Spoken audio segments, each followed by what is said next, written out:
At your service.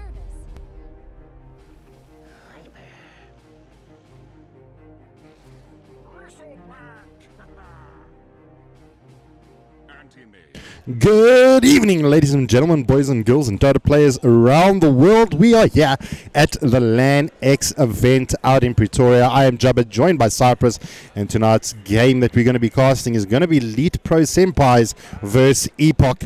There are a couple of other series that are taking place, but we decided to jump on into this game. The draft has already taken place, so we had just got them to re-AP so that we could jump in and bring you this game. The vibe here in the atmosphere is absolutely ridiculous, and Ronald Cyprus, he's joining me from his little location. Good to have you with me, my boy. Yeah, I'm super stoked to be here, man.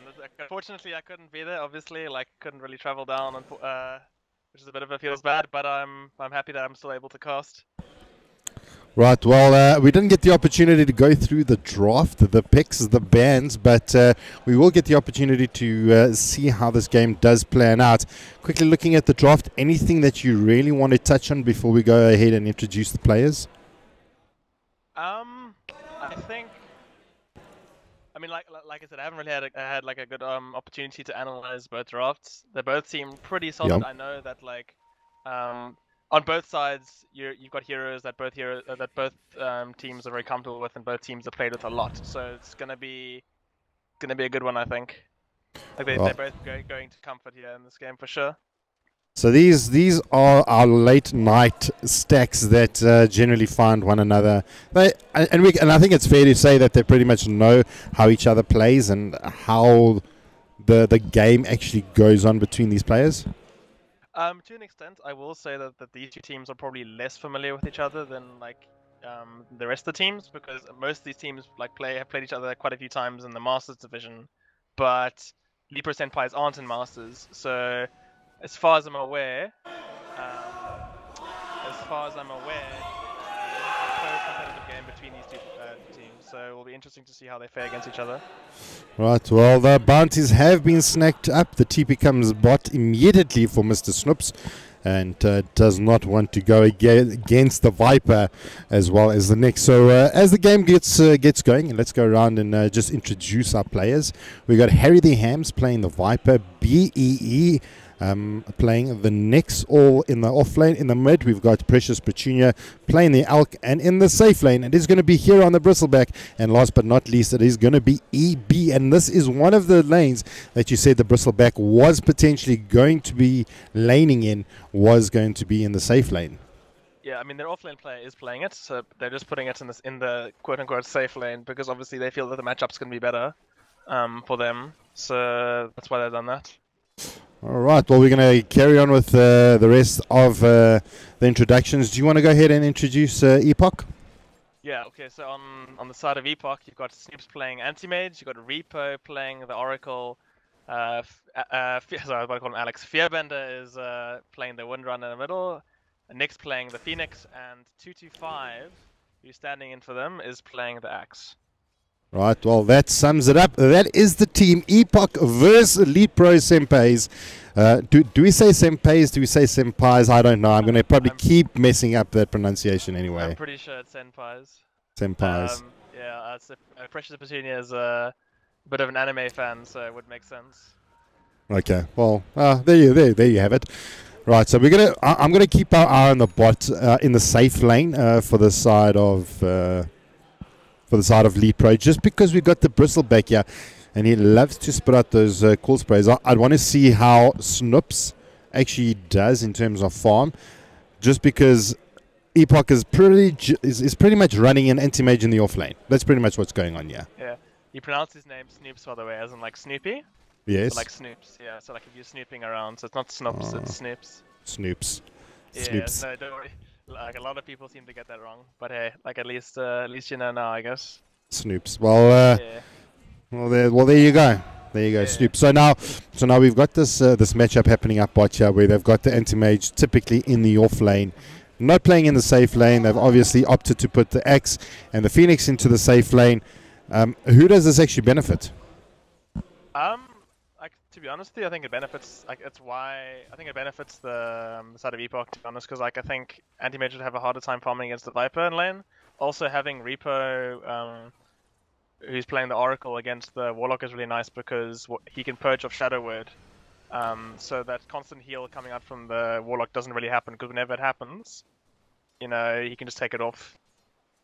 Well, we were watching the wrong lane, apparently, while that was all going on in the top lane. We did have 2-5 take down the Nyx, and then the return kill onto the Phoenix. So even the safe lane has now become a little bit of a harassment lane. And like you said, the Viper constantly puts harass on to any player that he goes up into against lane, which is devastating. I mean, how do you deal with the Viper? I guess like decent amount of physical damage. Like Viper's great against like magic damage because of his magic resistance and corrosive skin. But yeah, like Viper is just one of those heroes, right? Like it's just a lane dominator. So you kind of just need to like he's gonna bully most matchups. It's just this kind of a fact, and the fact that 2-5 is a melee hero doesn't really help either. Well, so is the anti-mage. So it's pretty much luck of the draw, I guess. They said, well, we can either have the axe or the AM going up against Harry. Correct. Like neither gonna be able to kite and farm like with the Viper in lane. So you kind of just need to make sure that whoever you want to have the more favorable lane isn't in that lane, which is what they've done. Apparently you are coming through a bit soft. Let me see if we can boost you up a little bit there to give us feedback if it is still a little bit soft. I've boosted him up. I know I'm probably a little bit louder, but hopefully that sorts out the problem. So Axe 2-5, a pretty low HP. He's getting bullied out of lane completely. And just as a Nyx pick, how do you feel about this? Now I enjoy playing the Nyx, and I like making him a core, but obviously that's Jabba builds. Yeah. Well, it's been played as a support here. Firstly, B's playing the hero. Like it's fine. It's okay. It's not the strongest laning hero, and like this meta is largely about having supports that are really strong and forceful in lane. But you know, like they've got a Viper in lane at the same time. You know, like you kind of just need something that's going to provide a bit of lockdown and stun, which you know Nyx will do. So it's also a hero that I think B is pretty comfortable on. So I think it's fine here. Okay. Pretty disruptive. Well, especially if you get like a lot of AoE, you get the Phoenix dive. He's going to be able to carapace and pretty much stun out the Phoenix. You do have battle hunger, power shot. You know all these AoE abilities. The Nyx deals with really well. And there you go. You can see it in action. You see it in action. Yeah. So, dissipates a little bit of the damage, and they'll continue to push on. Any big items that we can expect to see from either team, or any big timings that that they're going to be playing around? I mean, I think Epoch is pretty obvious for sure. Like they're gonna wait until 2-5 gets his blink dagger, so they can start making rotations around the map, and make space for the anti-mage to do his thing. That's gonna be big for Epoch. And on the side of Sleeper Senpais, like I think they're more level cooldown dependent, right? They're kind of waiting for their sixes and their warlocks, their Nyx, that kind of stuff, so they can start making plays around the map themselves. Is that a rushed blink? Are we going to see the rushed blink out onto the Axe, or is it just going to be maybe Vanguard then into blink? Is it going to be that Leapro is just going to throw themselves into Epoch, or they're going to expect Epoch to actually be the aggressors? I think it kind of depends. I think it depends on what their plan for the Axe is in this game. I mean, most of the time you'd see an Axe go for Vanguard, just because like a naked an Axe with a naked blink dagger it doesn't really achieve all that much. You blink and call people and then just die. Having a Vanguard kind of gives you a little bit of buffering, but we'll see. It kind of depends on when they want 2-5 to be online and when they want 2-5 to stop farming and start making movements around the map. So I think that's more of a case of the discussion they've had as a team. Okay, well, I did see Snoops having... he had to actually salve up. He actually got pretty low, so he just had to salve up. And he's taking quite a lot of a race here from Hero. He does only have the magic stick. He hasn't actually made that a 1 just yet. Is it value to get the 1, or is just the stick good enough? I think for now the stick is fine. I think what he's prioritizing at the moment is being able to get that ring of health up as soon as possible, because that's going to help him with like just general region and lane, which will help so much against like the total harass. I think maybe event like he's got the two iron branches, so like he almost certainly definitely will be upgrading that to a wand at some point. But I think he's not a gonna rush. to get. Yeah, there you go. He's got the ring of health first, and then now maybe he can get the wand if he feels like he needs it. That will give him a little bit more sustain, you're right. So now the blink forward, the blink comes in. They're going to try and jump down here onto the wall, like the easy kill there. And the Void does come out disarmed, going to be used out onto the Oracle, just making sure he doesn't take any damage here from Hero. One more Sprilkwa, and it's going to be good enough. They do lose a good old Oracle, but now looking in the top lane, they do manage to bring down B on the next. Harry returning to lane. He did go down a little bit earlier. So this combo here from Nick and 225, quite a substantial amount of damage, and a good thing to maybe question, opting to level up Battle Hunger as opposed to Call. Do talk to me about that. Okay, that's like a new meta kind of. Yeah, that's like you don't level call in lane like at all anymore. Like it's definitely like it's been the meta for quite some time. It's just like going the build that he's going is a lot more harass. It's a lot more it's like a lot more difficult to deal with. Long time ago, Battle Hunger quite a few buffs, and now it's like a really strong spell. You only really need call once you're starting to like make rotations around the map. And whatever. Like if you're just in lane farming, being a nuisance to the carry player, you don't really need the call so much early. It's not really what you need.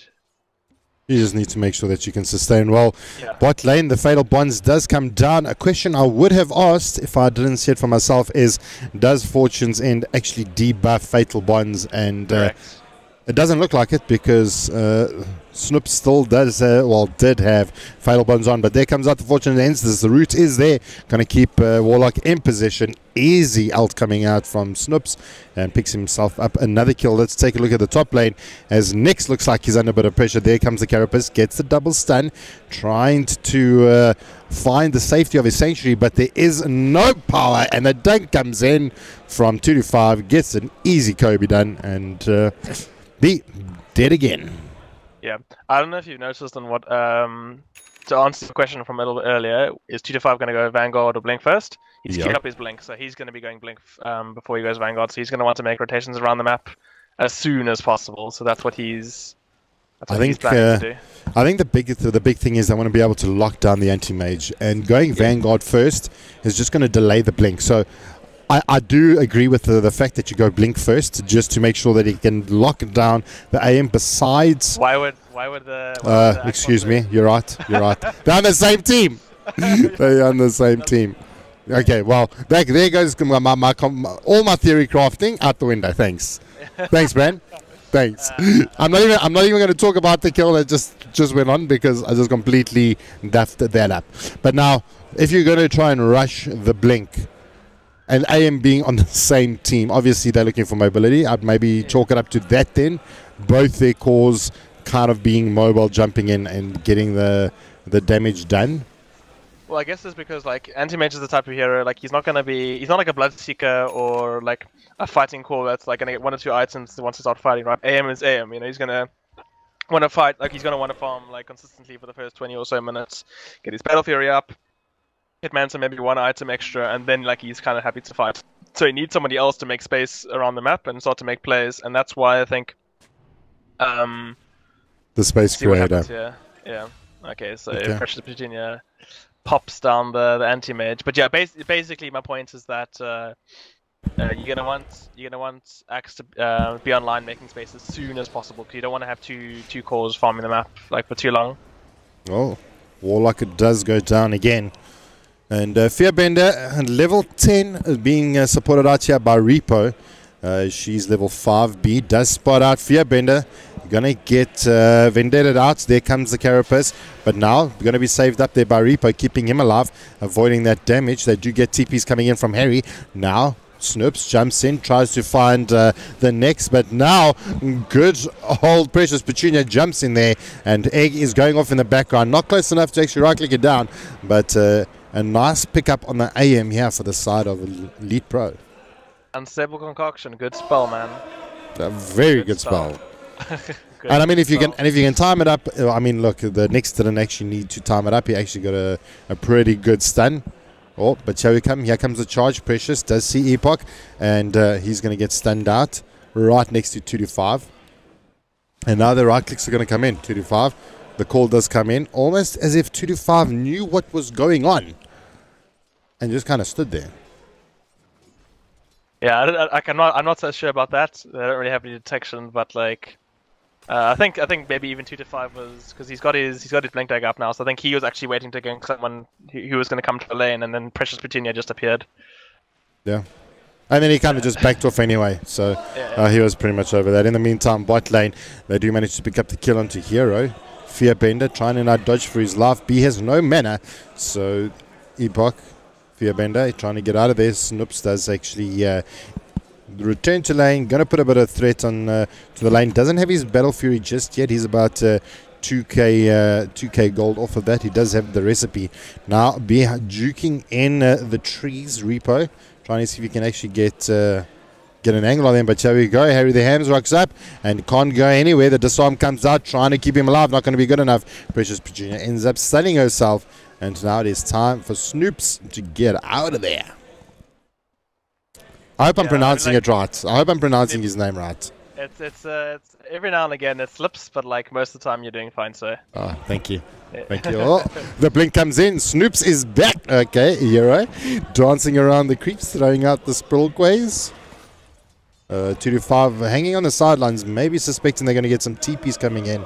But nothing yet. The TP does come in though for the side of Epoch. The Oracle is in the vicinity. The core is there. There comes the disarm. Root is going to be good. The dunk is even better. And they take it down. Hero. And yeah, poor old Senpais need to actually get something done here. In terms of kills, they're not doing too bad. They are down 2 kills, but they're up 2k in terms of net worth. Yeah, it does kind of feel like, I mean, I think it's pretty clear that. Well, just wait to see what happens here. The Letchel comes out. They're going to try and right-click down the Warlock. He is down.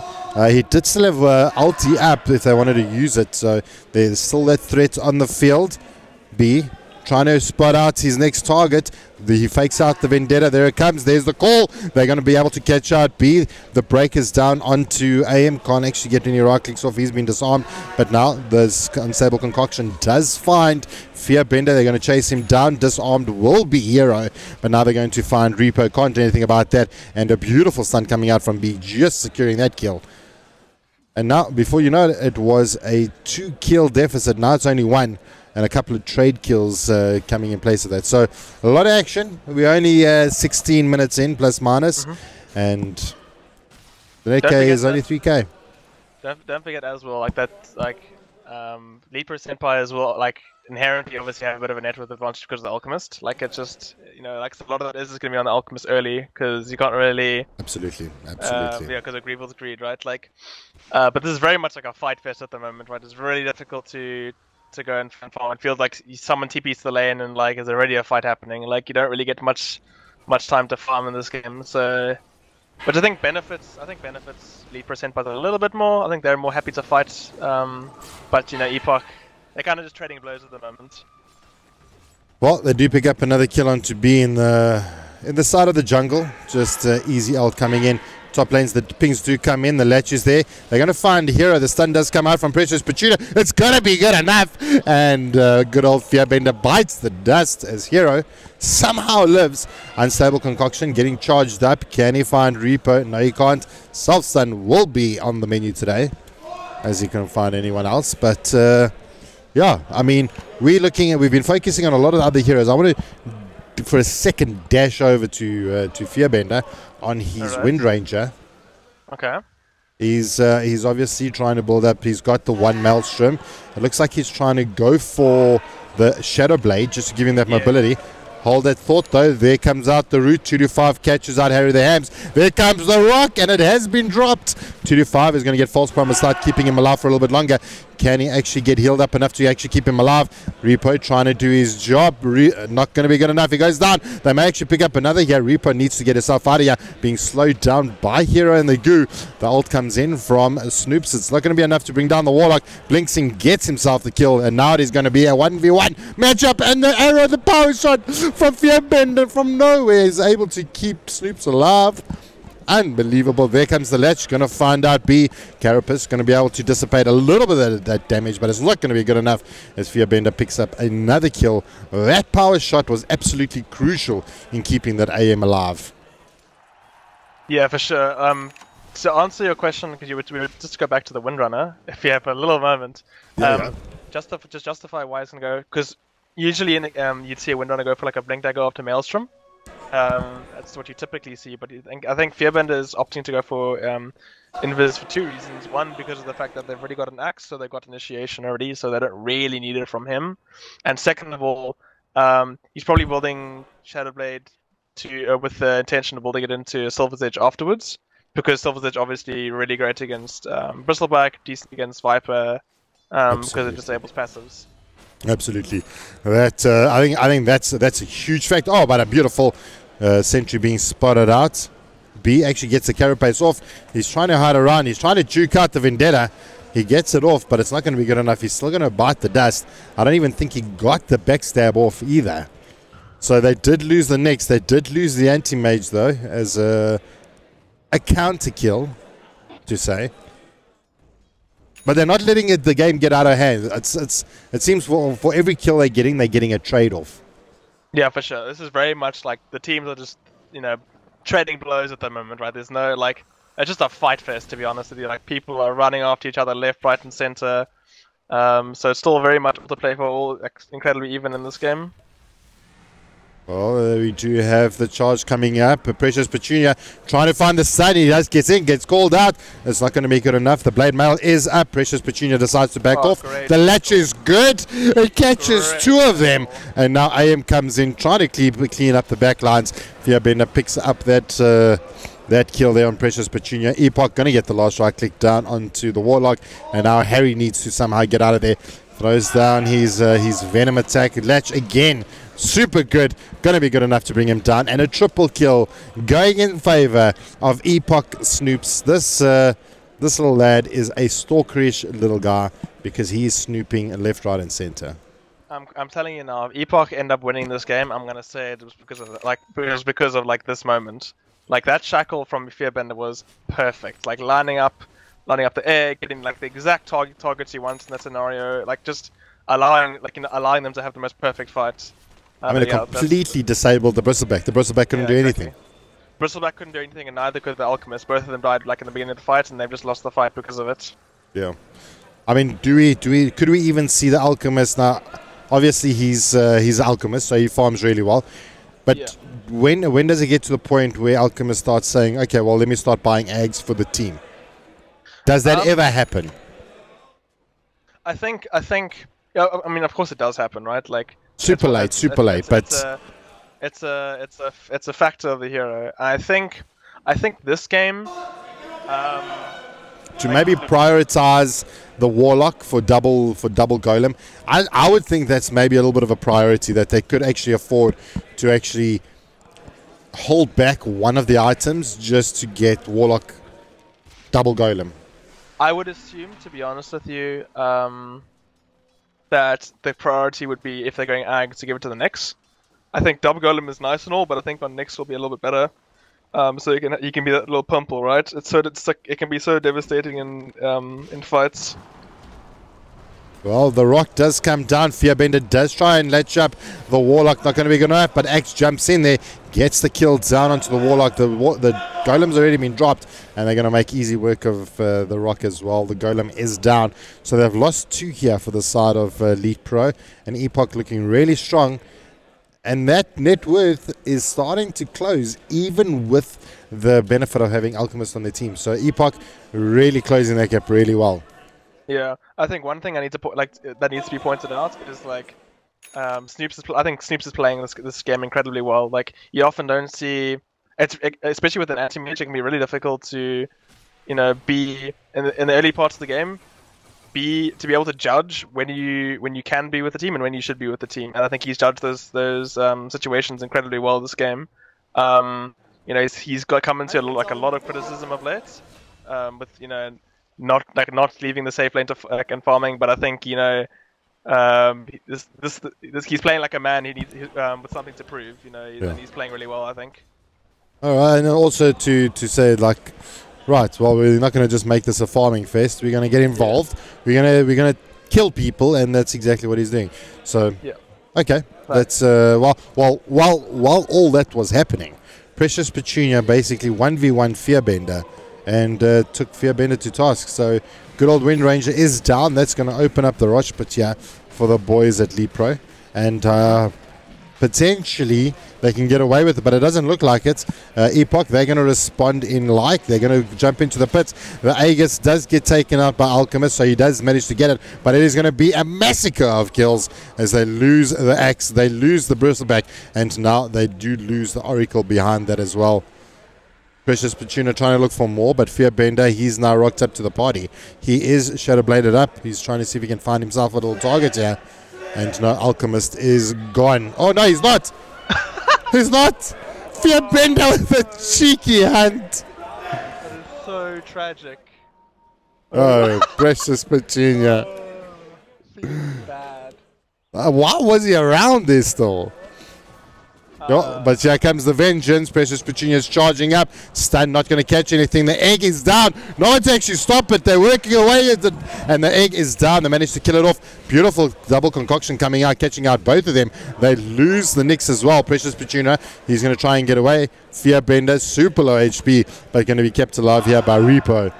And when you think Lepro is out of it, sneaky plays happen, and they are just back in it. Yeah, I mean, they took down the AM. Yeah, this Alchemist is huge. He is massive. Almost 20k net worth at 24 minutes. Yes, he's an Alchemist, but like, yeah, he's colossal in comparison to anyone else on the map right now. Guy's got Shadowblade, Assault Cuirass, Monkey King Bar, Armlet. Like the guy is pretty big. And to answer your question, like, I think like from now you could possibly see Alchemist starting to think about buying Ags for his team. He's like really big right now. He's got really strong items. He's quite far ahead. You might see him think maybe I can help my team out here. Well, top lane Fearbender tries to find Hero. The latch doesn't actually complete, and he's going to be able to just walk it off. We're going to see. I'm thinking. Okay, I'm feeling the Warlock would be the better option. You've told me that Nyx would be the better option, creating that bump, that pimple. To be honest, the Nyx is a good option just for the pure fact that I haven't seen them actually been carrying a lot of dust. Epoch actually hasn't got that dust effect, you know. Like, I mean, the Nyx hasn't been a real impact that they need that kind of vision. But hold that thought, mid lane, 2-5 jumps in. They're trying to find the kill onto Nick. The call, they're going to get cancelled out. The rock comes down. They do get the jump in from Snoops. Takes down EB and Harry the Hams. Looking for more. The ball is going to come down. Going to be completed out. They do manage to take down the Nyx as well. And now, all of a sudden, the boys from Epoch looking fantastically good. Blink comes in again, catches out the Bristleback. This could really be a laner X. I mean, if they can push really hard, top lane, Snoops is going to actually get this tier 2. That pretty much opens up there. And Epoch going to push down mid and top. The only one that's going to be able to do something is going to be Precious Petunia. If he gets caught out, he could be in a lot of trouble. The Golem is down as well. So no options here for Lepro to actually hold this high ground defense. Well, they'll hold that. Yeah. I mean, they're not even pushing the middle tier 2. So yeah, I suppose still a lot of respect coming through. Yeah, for sure. Like, this game isn't over by any means. Still incredibly tight. Like, net worth is dead even. What is the... Sorry, let me have a look at the other graphs. Your net worth is pretty much dead even. XP is in favor of Epoch, but like it's only about 5k in XP, which is, you know, not insurmountable by any means.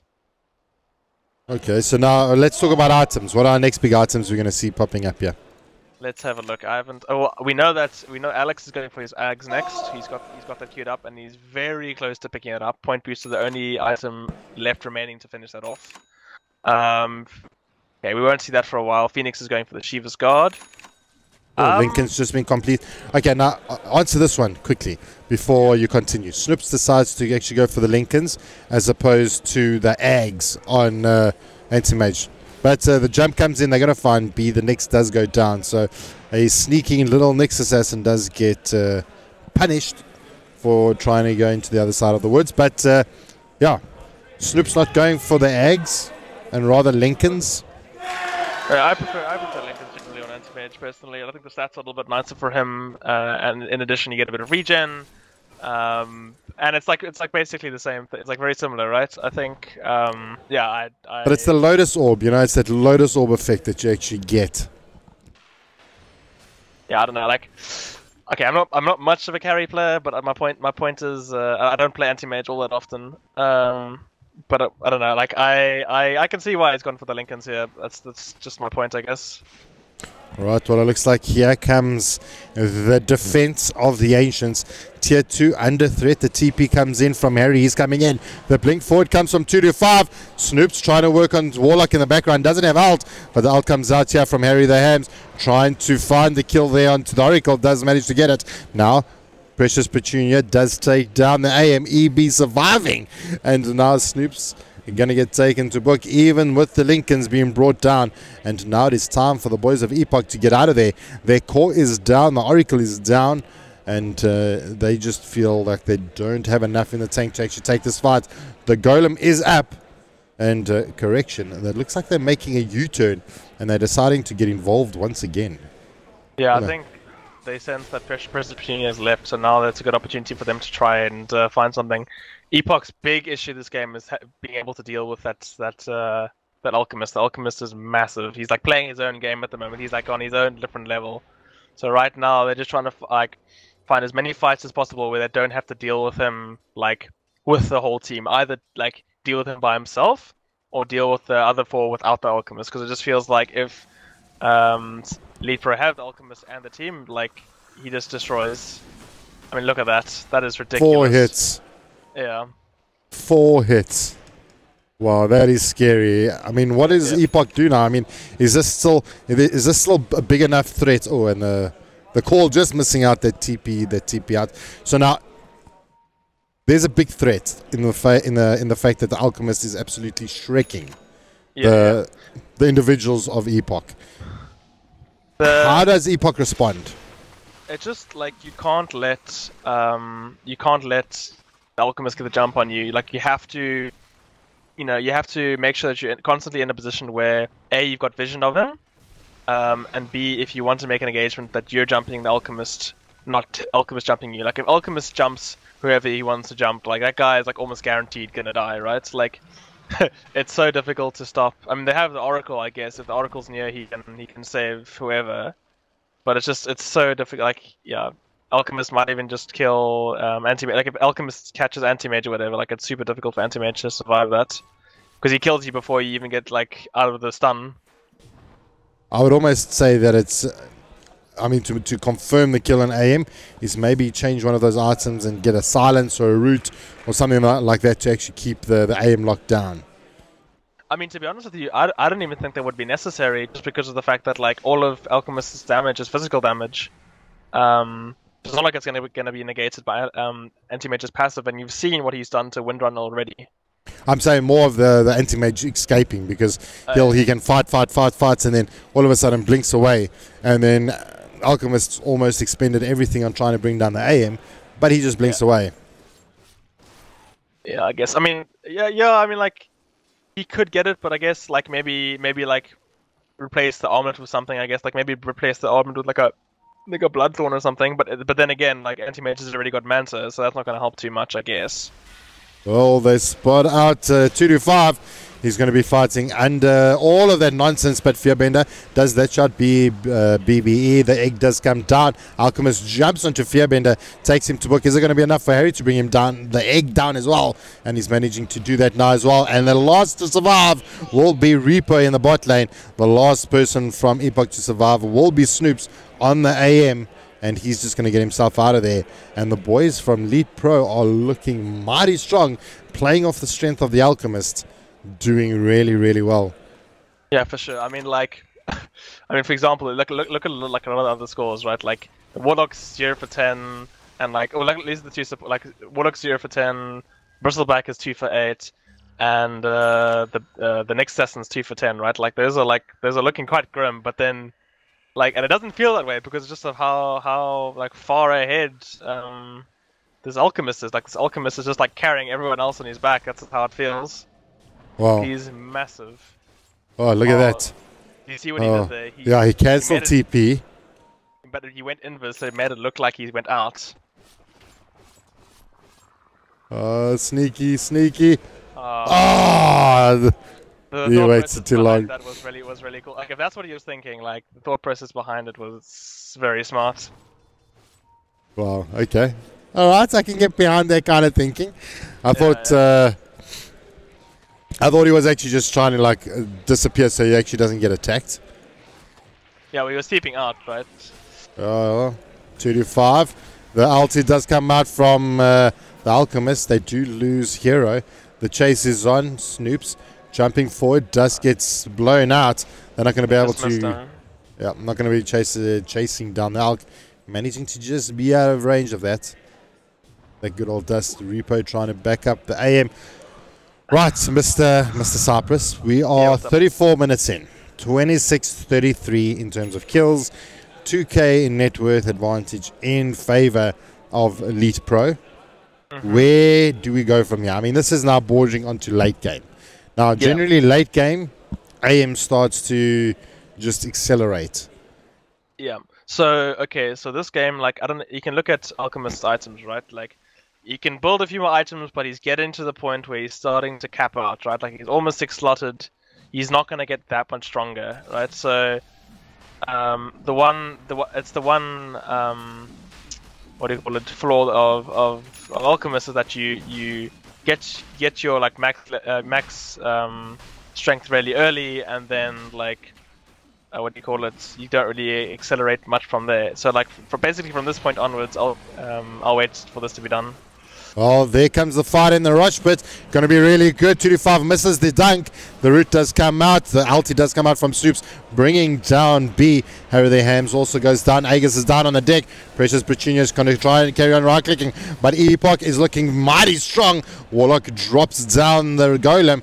He's had to bar back for that, but he goes down again as well. Precious Petunia does bar back, trying to stop it. Hero, he's trying to get himself out of there. And Epoch did wonderfully there, being able to jump into the pits and get rid of the Aegis immediately, and now Lead Pro on the back foot. Yeah, I mean the timing of that gank, like I don't know how intentional it was of Epoch, but like very unfortunate for Senpais, ganking in the rush pit just as Alchemist's Chemical Rage expired, so he had like that little interval where he was just a little normal Alchemist, which is not what he wants. Yeah, that non-healing pain. But anyway, they're going to be able to defend this up. Golem going to chase out Epoch. So they didn't really get too much off the back of this. I mean, I think I sort of disagree. I mean, Precious Petunia felt like he had to buy back there, so I think that's very significant. Like, if you kill Alchemist again, you know, he doesn't have buyback. You can get at least like a lane of racks, or maybe even 2. Well, so I think like. I completely agree. It was a completely great fight for them, but I was expecting that they'd be able to actually get more than what they did. Maybe a tier 3, push a little bit further, but they didn't. I think the moment Alchemist buys back in that scenario, I think it's quite ballsy to go for a high ground fight, because like, you know, the Alchemist is still like stupidly strong, right? Like that hasn't changed, and to fight them on their high ground, you when the Alchemist is alive is not the smartest. It can end quite badly. So rather see if they can look for a pick off again, force maybe another buyback, or see if you can catch up Alchemist. And if you can catch an Alchemist, pick him off, and then you can seriously look at hitting some buildings. Okay, all right. I can. I feel that. I feel that thinking. I mean, they did get some. They also got the buyback from Warlock as well. I don't know if you noticed that as well. So it wasn't. So it was a buyback from the Alk, buyback from the Warlock as well, because he hadn't actually used his Golem. So he decided to buy back immediately, TP in, drop the Golem, and then got taken down immediately after that. So he's also got no buybacks. I mean, let's just take a look at the buyback status. It will give us a better understanding. So we've got no buyback on the Alk, because that is on a cooldown, and a cooldown on the Warlock as well. The other players, they just don't have the gold for it. So yeah, 2 buybacks coming out of that rush fight. Yeah, so I don't again, by the looks of things, Epoch, Lead Press Empires are starting to play this game a little bit more, like they're playing a bit more defensively now, just because I think Alchemist is on buyback now, so they're just going to wait out a bit, which is a bit unfortunate for them. Oh, he's actually, as I say that, he's going for a play. Oh, he's going to catch out the AM. The stun's going to be good, and that is it. They're going to get themselves the kill onto the AM. While that's all happening in the top lane, they're going to manage to pick up the kill onto the Warlock as well. Harry the Hams had to BKB and get himself out of there. So now it looks... Snips doesn't have buyback, hey? He bought out for his Abyssal Blade. Yeah, he needs 1,500. 1,500 gold. That is big. No buyback. No buyback on Fearbender either. 225, Nick and... 225, Nick and Fearbender are going to have to pull one out of the rectum for this one, I think, if they choose to go high ground.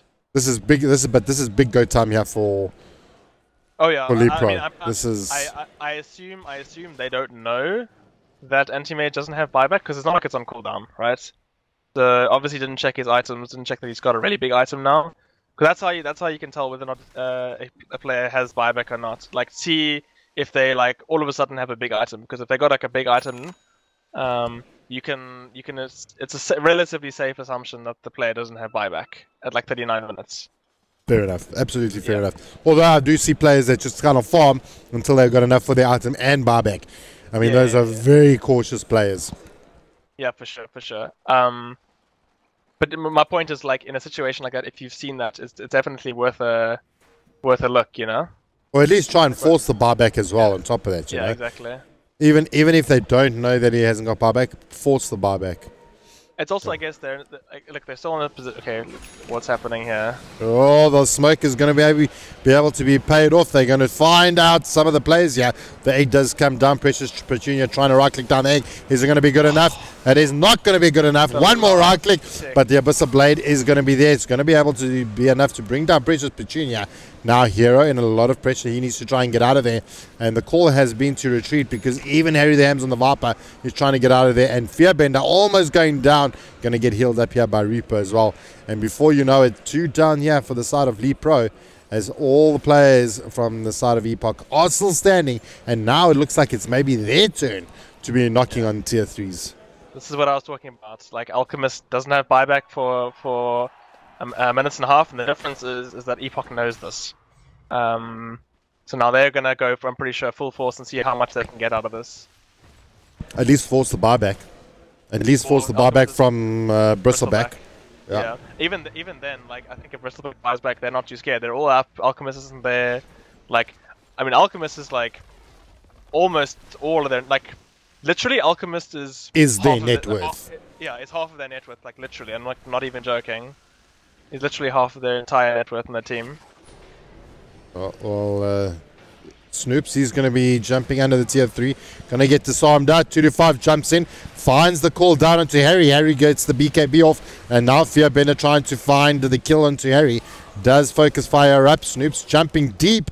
Gets the kill eventually onto Harry. Onto the Warlock. The buybacks do come in here from Harry as well as from B.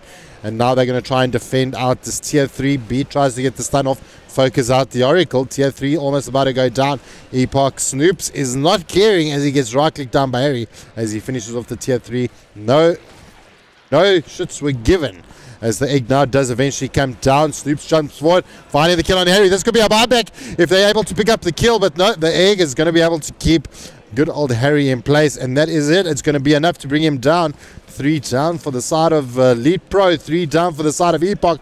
Cancel that. Only 1 alive for the side of Lead Pro, and they're going to try and find the kill. They do have vision.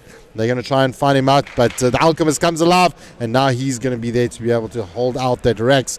But they do have the Phoenix, they do have the Anti-Mage, as it is going to be a 2v2 if they decide to go high ground. All of a sudden, Net Worth has swapped and has gone in favor of Epoch. Yeah, for sure. Now Anti-Mage is on top of the Net Worth. So, quite interesting. I seem to remember something about Snoops can't carry a game. Well, I think Snoops is proving a lot of people wrong today. So I think he's played incredibly well this series. So well done to him. Well, like the series, this match, should I say? Yeah, he's doing really well, finding the right kills where it's needed. And it's getting to the point of the late game where this is where AM starts to take over, take control. He's been handed the keys to the kingdom pretty much. Yeah, I mean, like I said, like the fact that the problem that the Senpais find themselves in now is that, you know, their power spike in terms of like when they were at their strongest is now past, right? Alchemist, his items haven't really improved for quite a few minutes now. It's because he's been 6-slotted for quite a few minutes. If he wants to change items now, he needs to start swapping things out. Where like Snoops is only now recently gotten to a point where he's like 6-slotted and he's now going for Moonshard. Oh, this could be danger. They do manage to find our Precious Petunia, and that is it. Precious Petunia is down. We will check the buyback status. He has no buyback, so if it is time for Epoch to go, this is go time. The Alk is down. The mid lane of Rex is open, and they're going to right-click it down as well. Harry comes back. He's just respawning now as well. So now the 4 players here are going to have to put on an insurmountable defense. Precious Petunia's buyback is available, but he's 70 gold short. 70 gold short. That is a feel bad moment, man. Mid lane of Rex is down. They're working on their way on the top lane. Snoops does get broken out here by Harry. He falls back. EB trying to find himself the perfect rock. Fatal Bonds comes out. It's going to be able to catch out Nick. Nick drops the egg. It's going to be good enough. No one's right-clicking the egg. That's really good for them, Harry. BKB's up, trying to get away, but the stun is going to be good. And Epoch, a 5-man team wipe, the boys from Lead Pro. And that is a GG has been called as Epoch take game number 1. Unbelievable performance from the boys here. Definitely. Like, this game was no walkover by any means. It was like a lot of punches being thrown left, right, and center. I think Epoch, in the end of the day, just winning because I guess like a bit of experience, and then at the same time, I think maybe their team, their composition is just a little bit easier to execute. You know, you got an axe to jump in to cause your initiations. But I'm excited to watch game 2. I think game 2 is going to be just as close. Yeah, we're going to be super excited. I am here at the LanX out in Pretoria, so I'm looking at the guys. They're getting up. They're going to have a 5-minute break or so, and then we'll be back to bring you game number 2. So until then, stay on the channel, go grab something to drink, and we will be back shortly to bring you game number 2.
Oh,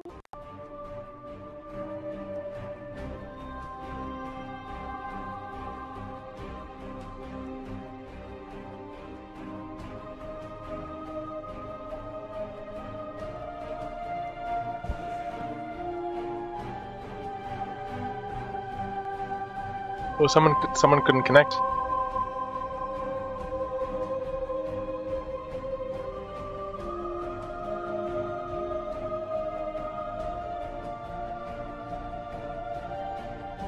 Oh, there you go.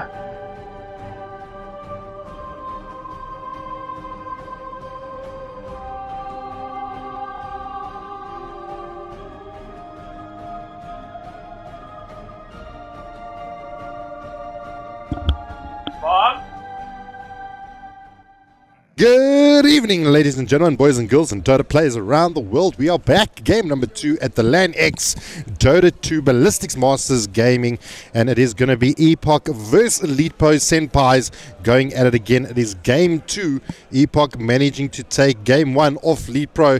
They need to fight back to make sure they can take this to a best of 3 and not just a 2-0 matchup. The bans have come in thick and fast. I am Jabba, joined by Cyprus as he is sitting in the Cape Town of the land, and I am here at the Pretoria, and we're going to bring you this action. And nonetheless, it is a little bit chilly here. I just felt him open the door. I don't know if you can hear the noise in the background, but there are players running around me. There's players watching other players. It is absolute chaos here, but I wouldn't miss it for the world. So, Mr. Cyprus, take it away. Yeah, what's up? All right, so like obviously opening up, we can see. Okay, let's just see what the second pick is. All right, so Epoch starting off with a more standard approach. I mean, Axe has been it's a 2d5 classic, and it's something they've used a lot this tournament. Warlock, very strong support right now. Start of Lead Pros, the Lead Pros opening is a little bit less conventional. Oracle is in response to Warlock to stop the effectiveness in Warlock in lane, and Sand King is a bit of a flex pick. So Sand King can be either an off lane or it can be a 4. And a B, it's a hero that B plays quite a lot. I'm not so sure if Hero plays it, so I don't know how flexible they're on it. But at least from like from a perspective where, assuming I don't know too much about the team, it can be played on either 3 or 4. So that's pretty much where we're sitting at the moment. Right, well, we do see a couple of bans come in. The Pudge being banned out, the PL being banned out, Zeus. Now, Zeus is, once he gets that Ags and he gets that Nimbus, it is absolutely, for a support player, it's really actually very difficult to deal with. As a Nimbus from the Zeus, it is heartbreaking when you can't right-click it down quick enough, and it's an absolute pain. So, I suppose still a worthy ban, right? Yeah, for sure. I don't know if you noticed now, Epoch have just gone and banned out the Tinker. It's a ban, I think, specifically for Lead Pro, because for 2 reasons. One, Precious Petunia is a very good Tinker player, and it's a hero that he plays quite a lot. So getting that out as early as possible, because you just can't play Tinker against Zeus for the exact reason that you just mentioned, because of Nimbus. You can just if Tinker jumps into trees and you Nimbus in the trees, Tinker's just gonna die because you can't get out. And yeah, Zeus is also being picked up as a 4 and a core. So it's a lot of teams are quite flexible with it. So getting it out early is just like, get it out of this game. We don't want to deal with it. It's really annoying. Safe. Yeah, exactly. I think another ban-worthy mention is going to be the Bloodseeker, also a real problem to deal with. I mean, we see that if he gets a little bit ahead in the early parts of the game, he just starts pulling away in terms of net worth, kills. It is very difficult to then deal with the Bloodseeker. Yeah, literally with his passive thirst, he literally starts pulling away. He can't catch that guy. It's very fast. But yeah, just a hero, Bloodseeker is just a hero that, like you said, it's snowball heavy, and there aren't a lot of matchups that you can pick that really give Bloodseeker a super hard time in lane. I mean, there are things that are okay against Bloodseeker, but there's nothing that nothing. There isn't much that I can think of where I think of, like, if I were to pick Bloodseeker and if like someone else would respond with a different pick, there isn't really anything that comes to mind where like if someone would pick something, I would be like, oh my pick god, another one. yeah, like oh my god, they just counted our Bloodseeker, like our hero is useless in lane, you know. It's nothing like to that level, which is why I think Bloodseeker is like quite favored. Okay, that's very valid. I would have maybe picked the SK just for the Caustic Finale, but they manage. Yeah, carry on. I was gonna say, like, the thing about SK though, in the same breath, is that it's the Caustic Finale because he's a melee hero. But he's also a melee. So he's assuming he's a support. He's a melee hero, should I say? So like if things don't go too well, and if you're like half HP or whatever, like Bloodseeker can like easily chase you down, because in order for you to jump onto him, you have to be on top of him. So you don't really have that initial gap. Yeah. Which you normally want like when you're up against the Bloodseeker. Okay. All right, well, we've given Bloodseeker way too much limelight, as some other picks have actually taken place. We do have a Rubik and Morphling being picked up for Epoch, and the Monkey King for Elite Pro Senpais. They pick up the MK, the man of mystery and trickery himself. Now, I've seen teams play him as a core. So in the past, he was being played as like a position 4, like a roamer. What's happening here? Maybe you can.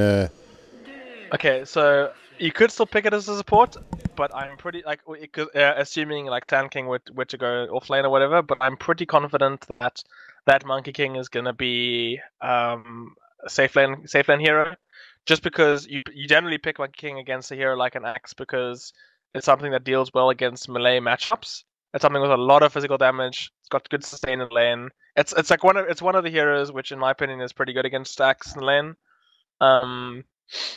What do you call it? Yeah, so that's what I think about where Monkey is going to be sitting. It could be +4, but I highly doubt it. I think. Yeah. They did pick it up in their third pick, so they've still Death Prophet probably going to be their position 2, going to be sitting in the mid lane. Now, Lepro Senpais, they've got a couple of options here. I mean, look, well, when I say a couple of options, I mean they could put Sanking and Oracle in position 4 and 5 and let Monkey sit in the offlane. So it's the way that we've been tricked. We've been tricked here the same way as I'm sure Epoch's feeling quite tricked. Well, yeah. Well, the thing is, don't forget what happened the last time, hey, when they sent the Bristleback to they sent the Bristleback to the safe lane, and they sent Harry the Hams' Viper into the off lane.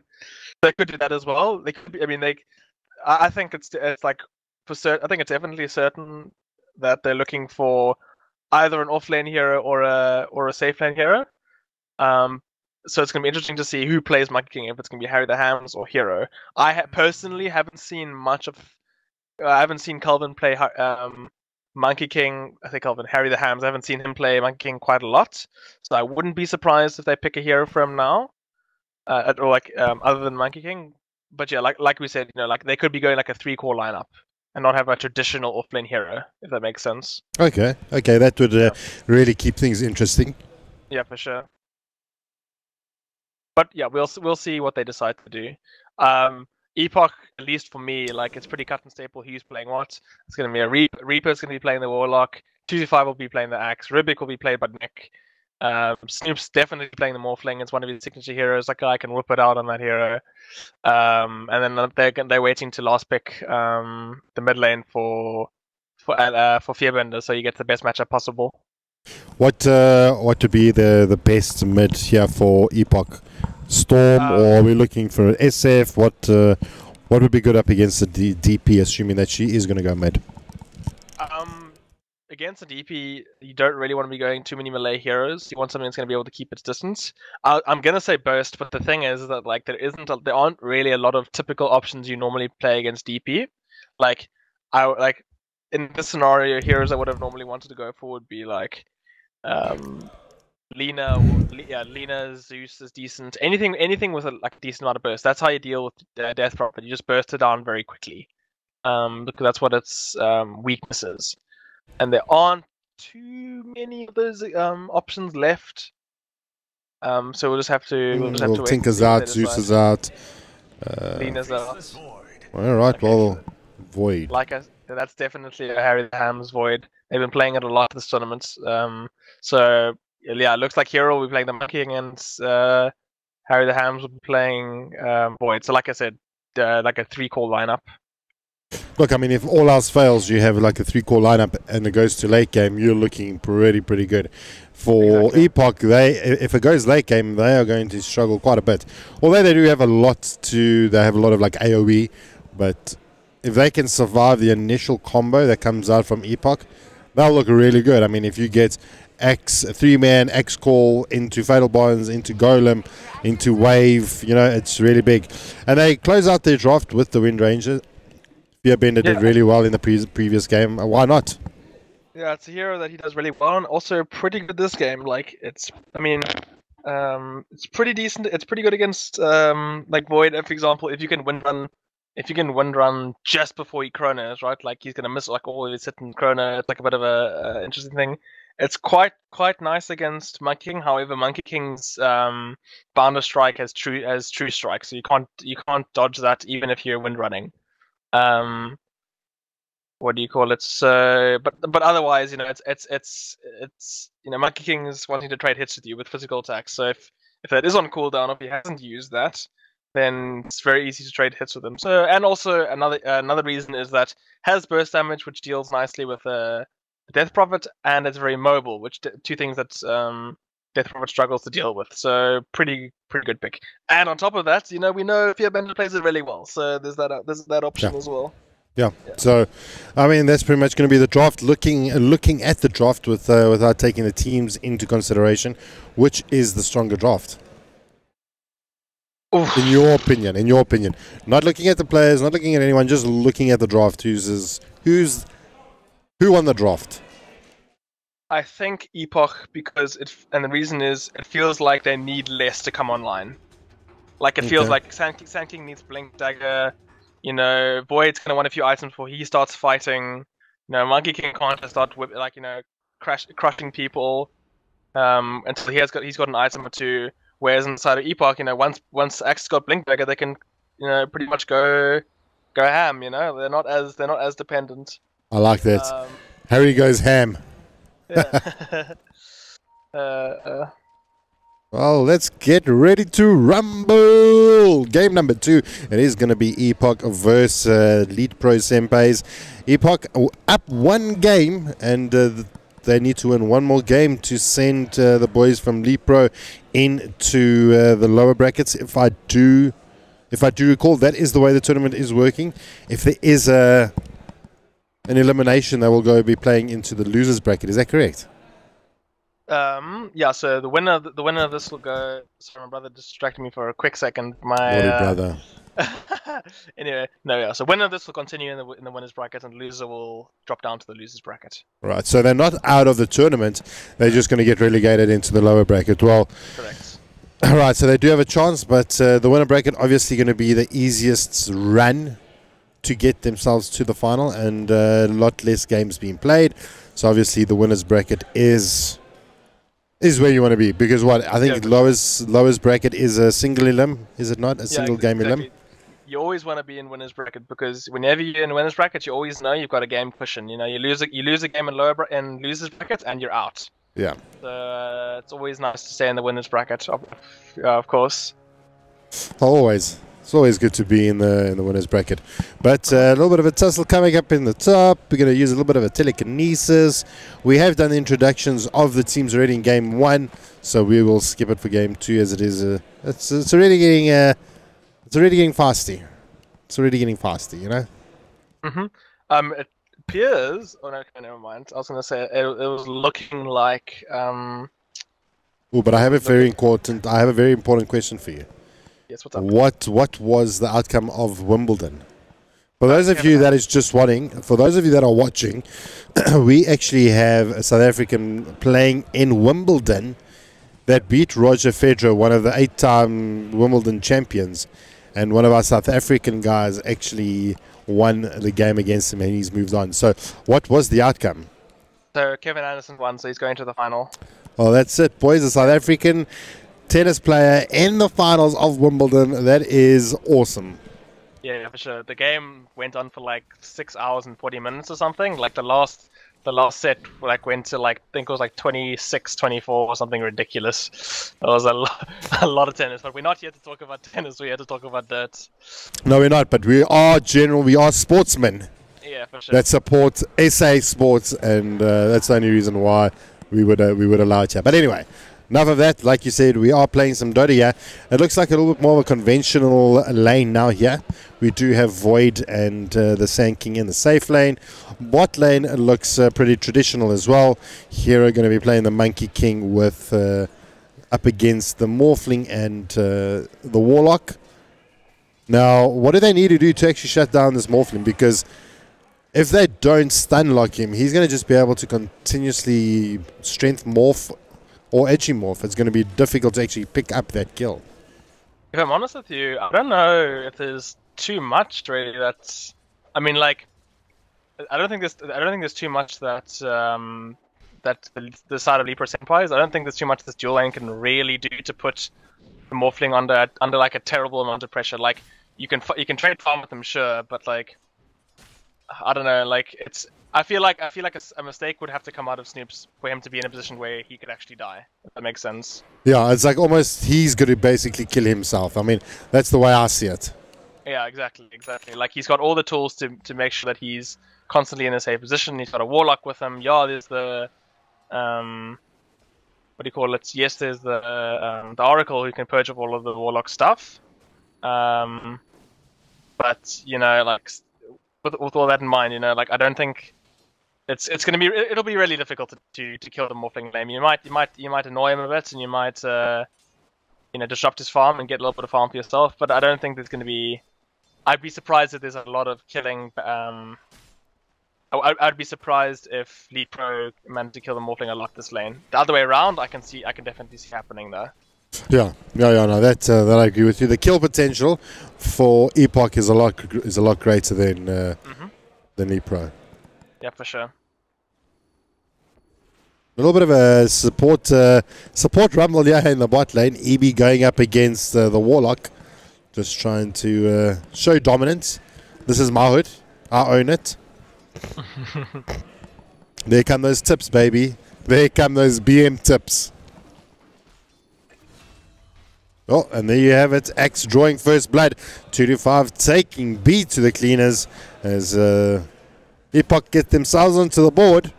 Easy peasy. You said earlier that you didn't see what do you call it? You said earlier that you didn't see what do you call it? Oracle purge off the fatal bonds. So yes. Just to clarify for you, he'll only purge off the person that he's targeting with fatal bonds. So, for example, he won't purge it off everyone in the area. He'll only purge it off like the person he's actually targeted. If that makes sense. Oh, is it? Okay, so actually you confirmed. Okay. Yeah. Okay, because it looks. It happened now.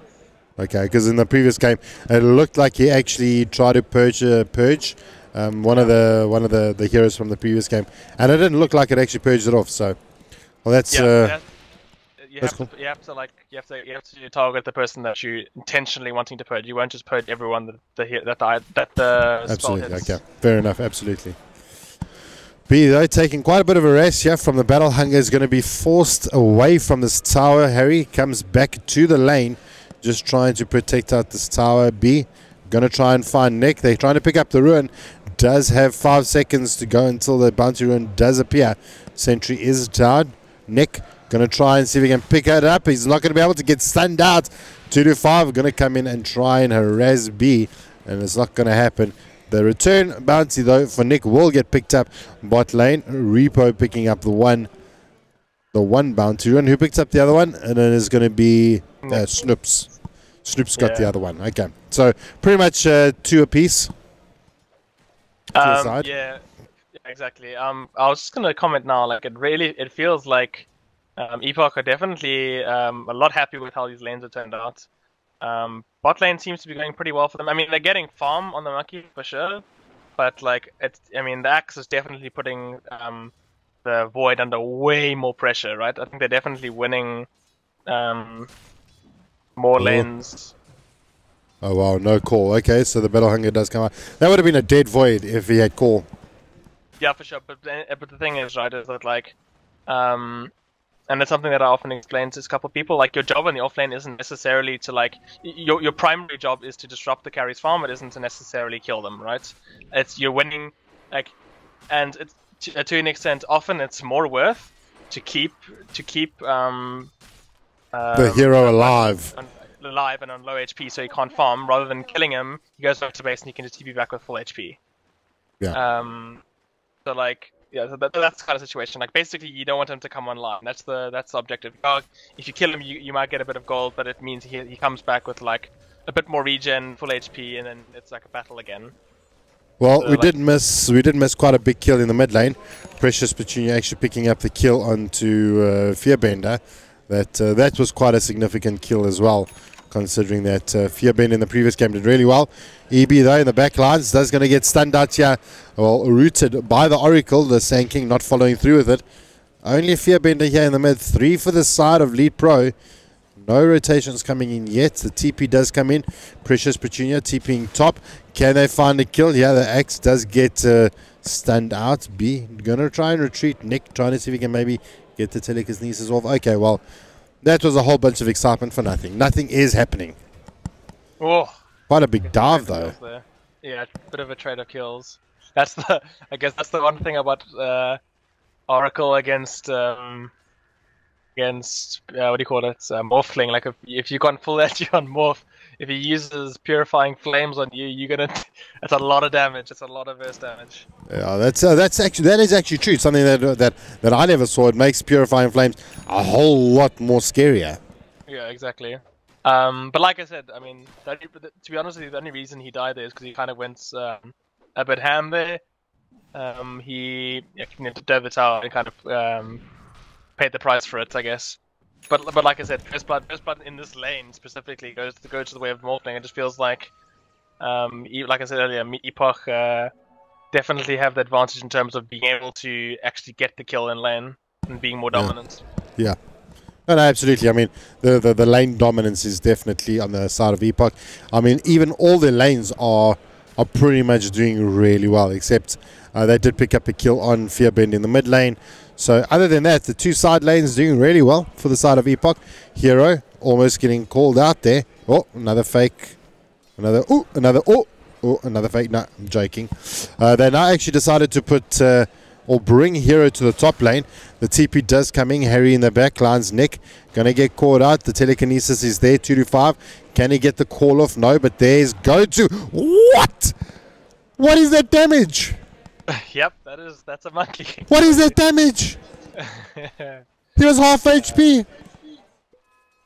Yeah, Boundless Strike and Jingo Mastery, good spells.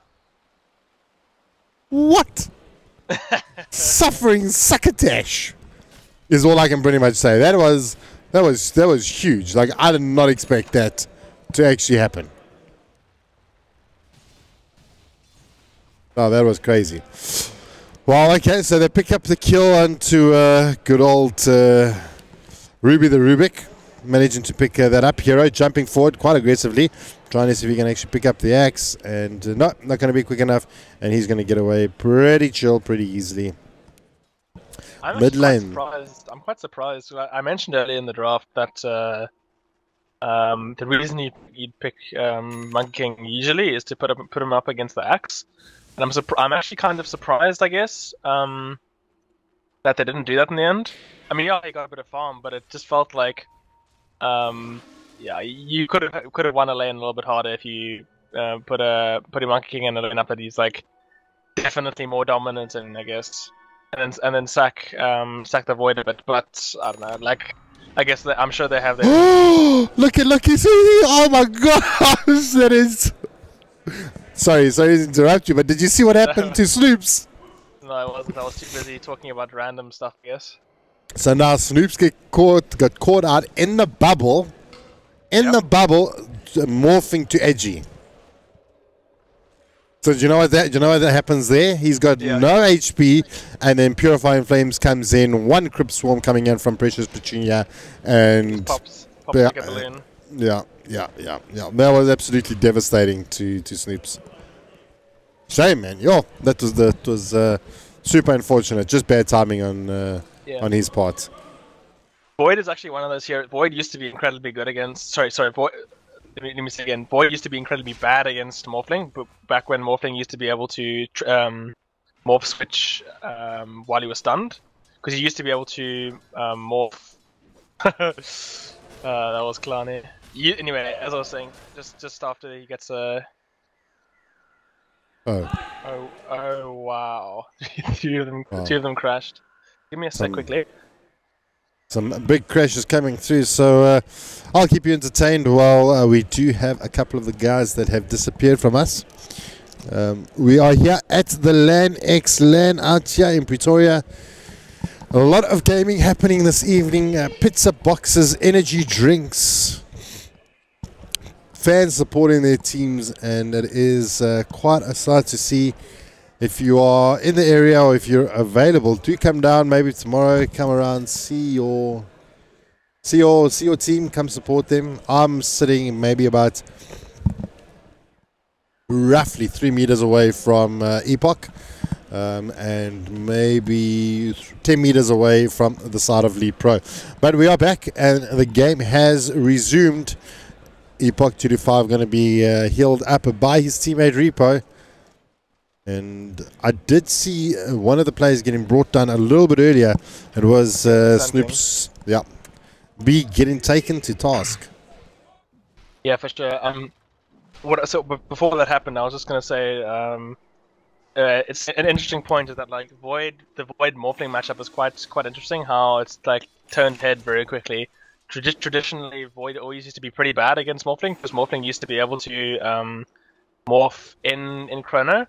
But ever since the change, like where you can't morph in Chrono, he's become very bad against Void for the exact reason that he just died. Because what can happen, you can be agi morphing and then you get chronoed and then you pretty much just kill yourself. No, it was that was super sad.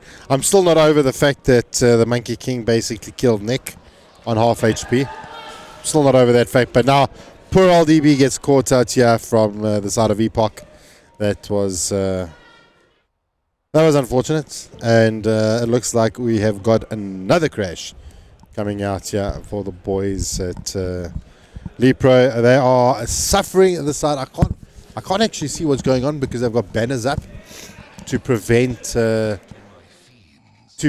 spies from taking place. So we're not going to be able to see that. Well, look, the game is paused out. Let's take a look at item progression at this point in time and any big items that we should be on the lookout for. Well, Monkey King is busy building towards his Deco Saber, so that's what he's building towards. Yeah, Carry the Hams is quite poor at the moment. He's still busy. He's still only just finished his Aquila. He's got his Aquila in his stash, so he's quite far behind. So no big items coming for him in the next few minutes for sure. Well, the TP does come back in there, so we'll keep an eye on those items. Nice usage there of the wand, dropping out those intel items, just giving Fearbender a little bit of extra intel that he needs. So yeah, game is underway. Keep chatting to us about items. It looked like a fight was going to break out. Obviously, they are teasing us. Have a look-see. Well, let's just keep an eye here on the mid lane. Harry is here in the mid. They managed to pick up the kill here in the top lane. Snoops going down, unfortunately not catching that kill, but I suspect it had something to do with agi morphing. Oh, yes. You're dead right. Just being pretty much full agi, and then an Oracle with max Purifying Flame just comes along and says, hello, and... hello! Yeah, pretty much, and then just like a magic trick, just morphing suddenly disappears.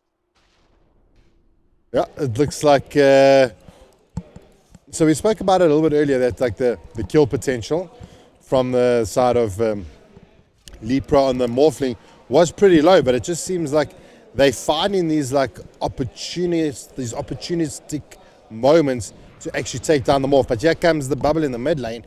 They're going to find Fearbender. They're going to actually use it out. There comes the Fortune's End, and they're going to take down the poor old Fearbender, Precious Petunia, popping X's, and they're going to take down the tier 1 mid lane as well.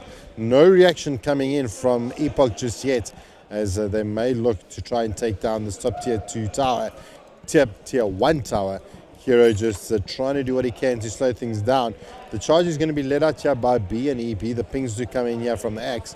So they do kind of know what is potting. The smoke is there. Trying to get the rotation. The Monkey King does manage to pick up the kill onto good old Nick. And it's not even necessary to have EB and Nick in the vicinity. But there's Snoops. Going to get spotted. There's Fortune's in. There comes the strength. Edgy Morph. Can they do enough? EB with the Purifying Flames. Easy peasy.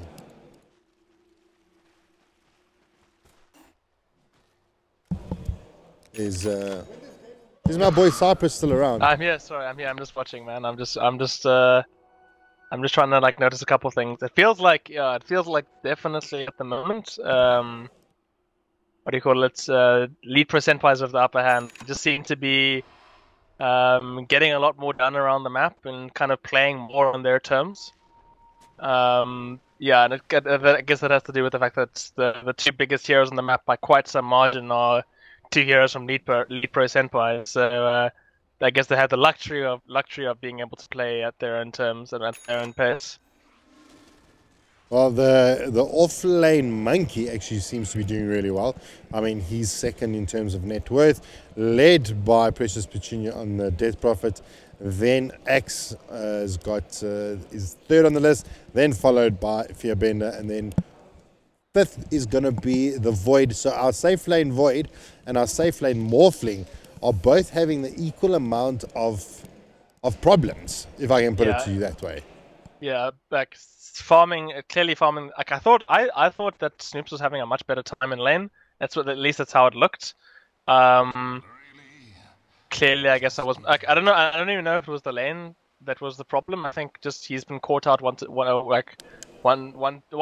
many times on like low agi and just getting popped, right, and just losing net worth like that gradually, I guess. And like having his farm disrupted.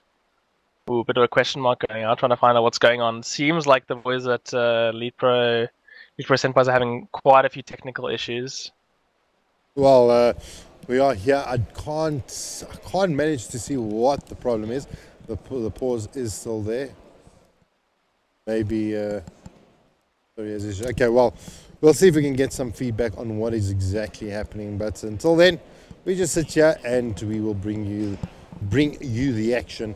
Now we've got big items that are coming up. Talk to me about those.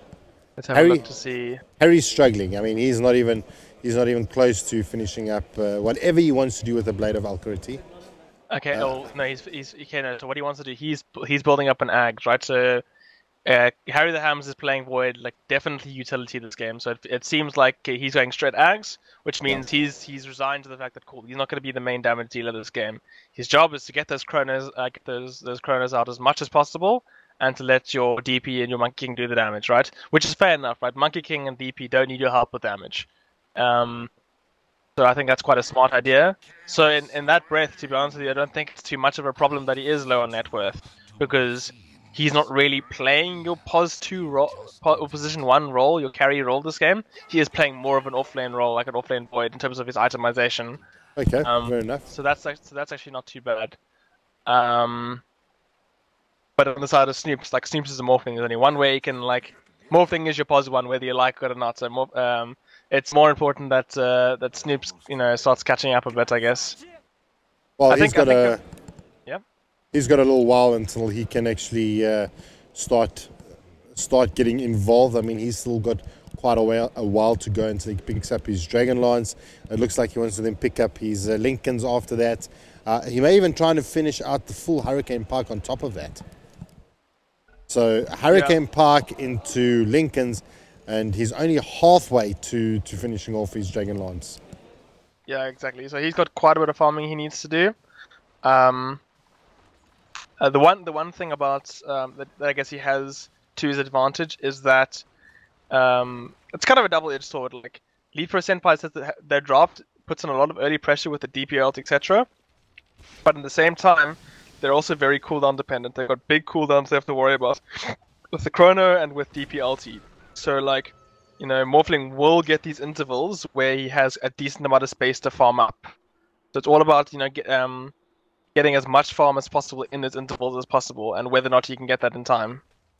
I suppose you can say that the same for the Warlock, but the Warlock Golems isn't really a big threat. Oh, Hero almost seen 2D5, but managing to blink out at the perfect time as well. So, big play from 2D5 not being caught out.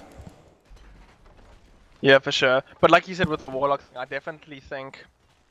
Well, actually, I don't know. Like, it's more of a threat. More of a threat than actual usage, maybe. Yeah, no, not about the Warlock. I'm specifically thinking, like, which team here takes the game. Big Chrono here. Big Chrono here in the mid lane. The call does come in. Catches up Monkey King, but it's not going to be good enough. Hero wants to right click him down. There comes XM, going to take down Reaper as well. So now Nick Reaper down. There's X down as well. 2-5 hits the deck, and it's now 3 down for Epoch as the TP comes in, trying to now deal with the Morphling. He's going to have to waveform himself out of there. Is he going to TP? He does.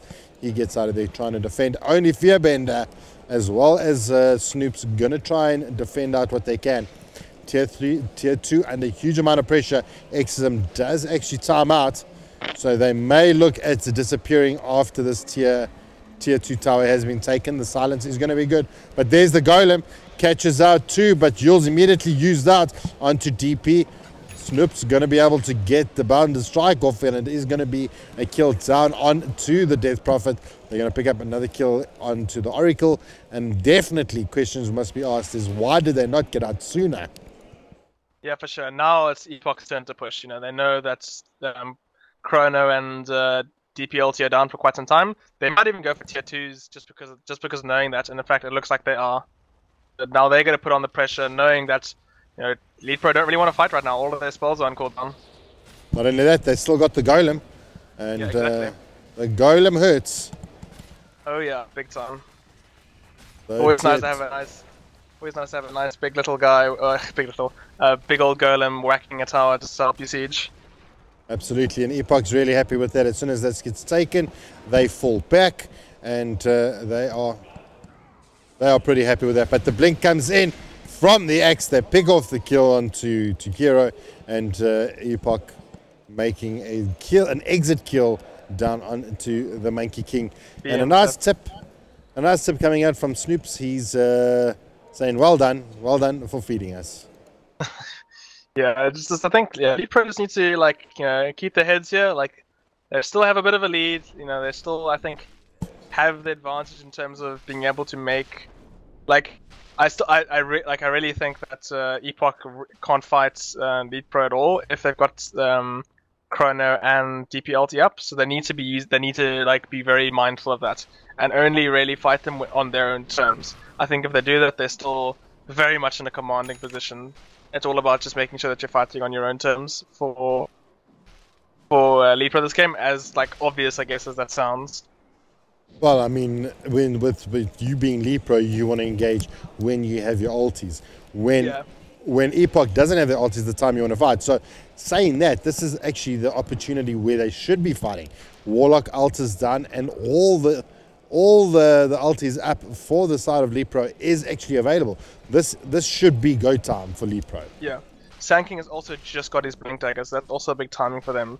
But the way Lead Pro are going to want to structure their fights this game is obviously when you have a hero like a DP, you want to be using an ulti when you can get as much done with it as possible, because obviously the cooldown is quite high. You don't want to just use it for a fight. You know, like ideally you want to use it to fight plus an objective, whether it be rush, whether it be a tower or whatever.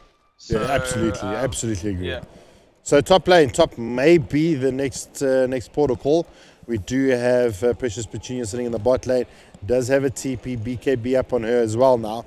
So she's going to be able to not get caught out by the latch, I would imagine. That's the benefit. But here comes the Wukong command. Reaper is going to be busted. He gets taken down. Using Wukong command just on the Warlock, maybe worth it. What's the cooldown? 100 seconds? It's quite a big cooldown. However, it's a good spell, but I don't think they're that dependent on it. I think what he did is perfectly fine. It just opens up the push for them now. So now Warlock is down 10 seconds. Yeah, it's not very long, but I suppose he is down. Yeah, he's going to be up now. I think he ideally wanted to get both Nick and Reaper. That didn't happen. He got one. But the point is, it's opened up the opportunity for them to now push. So that's exactly what they wanted. Well, here comes a double chrono. Catches out Snoops. He is down. Nick, he's also going to be in trouble, but there's a telekinesis. It's not going to be good enough. Does stun them out, but it's not going to be able to keep them alive. And they get a beautiful double kill here for the side of Lead Pro. Nice rotations coming, getting the job done. But now, Precious Petunia, he needs to get himself out of there. Exism is still going. Not for much longer, though. The spirits are actually returning to her, and the time is done. She needs to get herself out of there. And there was a bit of shenanigans going in the mid lane. Like there was a bit of a wave that wasn't really not much attention was paid to it. It seems like, and look at their mid tower for the side of Lead Pro.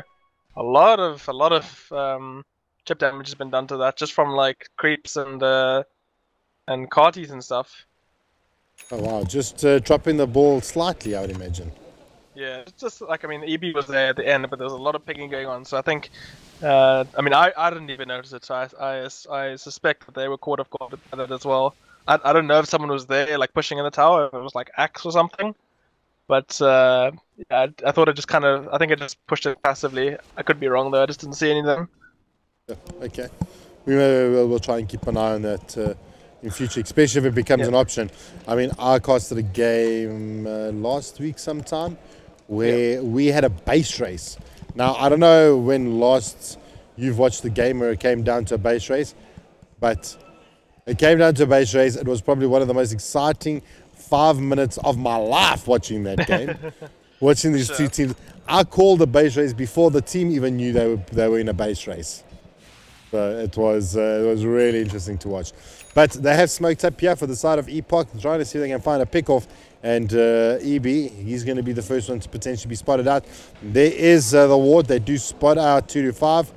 Going to just break out that blink so that he can't actually get the blink on. But there he is. He blinks. He's not going to be able to actually get the call off. But there is the Battle Hunger. Going to be able to debuff himself. The Latch actually not catching up. But B charging up the Epi. Could this... What happened? He got cancelled. No, he did it too soon. Yeah.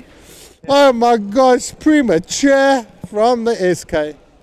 And here again, Lead Pro problems again. Another crash. Something is wrong. That was definitely something was wrong. B, not being able to complete out the epi, and that absolutely hurt. Yeah, this is really feels bad because these pauses aren't really like.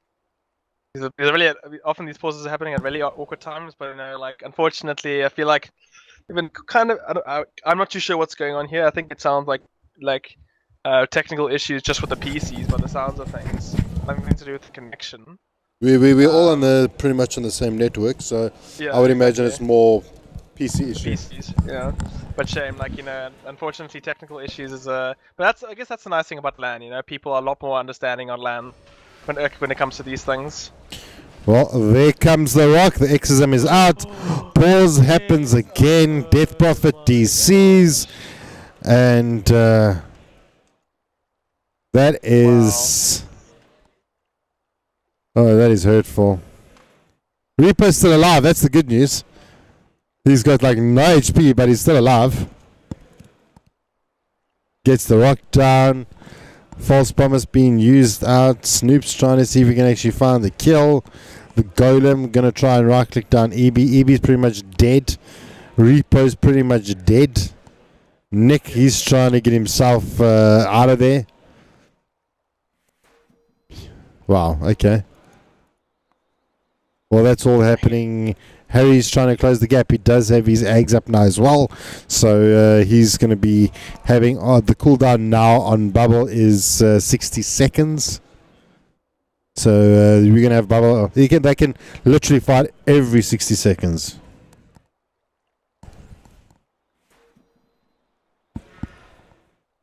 So it seems that every time they use Wukong command, it looks like the PC crashes. Is it got something to do with Wukong's command?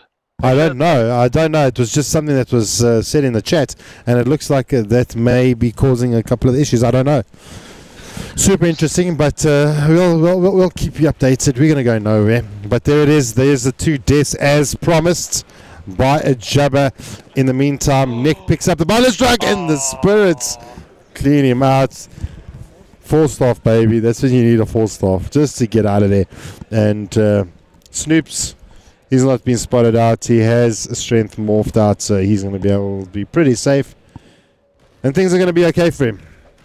But as it stands for the side of Epoch, things are not looking good. But while that's all happening, oh, that was close. Harry TP's back. He tries to stop Fearbender from finishing off the tier 3. He does manage to stop it, but the glyph is used. And we're going to have Fearbender return back to the bot lane and hold hands with his team. Oh, B almost gets that. Shazak goes into the trees. They can't actually find B. Oh, but the taunt is good, and they cancel the TP. Almost sneaked himself away there. What a call from 225. That was really good. The mark of it's really simple, like on face value, just like calling when you can't see him, but like just having the presence of mind to call in a situation like that, even though you can't see him, like that's game-winning stuff. Yeah. That's what that's an experienced Masters player right there. Yeah. I've never done that. Probably the most epic thing I've done as a player is blow up a Ricky Maru invis over my green mines with either a sentry on the mines. Just kind of judged the fact that they were going to be in this position. Blew the mines and I killed him, and it was like, yes, this headshot. You know, Jabba techies, the infamous Jabba techies. Infamous. Well, hold that thought. Top lane. Here we go. Harry jumps in, finds out Snoops. Hasn't managed to fire to kill him. The silence is there, but they haven't finished off the morph. So this is big problems. The bubble is being used. Stolen out by Nick. And now the DP's in the ball. While that's been happened, EB does go down. There's the epicenter. It's going to be enough to bring down the morph. And so will 225 follow in suit. And now it looks like they're going to be pushing on into the top lane, taking down this tier 2 tower with 2 of their players down, Axe and Morphling. Yeah, looked like that could have gone. Looked like that could have gone really well for Epoch, but Elite Pro managing to turn it around at the end again. Yeah, well, I do apologize for the sound in the background. It is the MC offering free prizes down here at the LanX. I'm going to have a word with him afterwards that he shouldn't be interrupting our cast. Don't worry, I'll have a word with him later. No worries.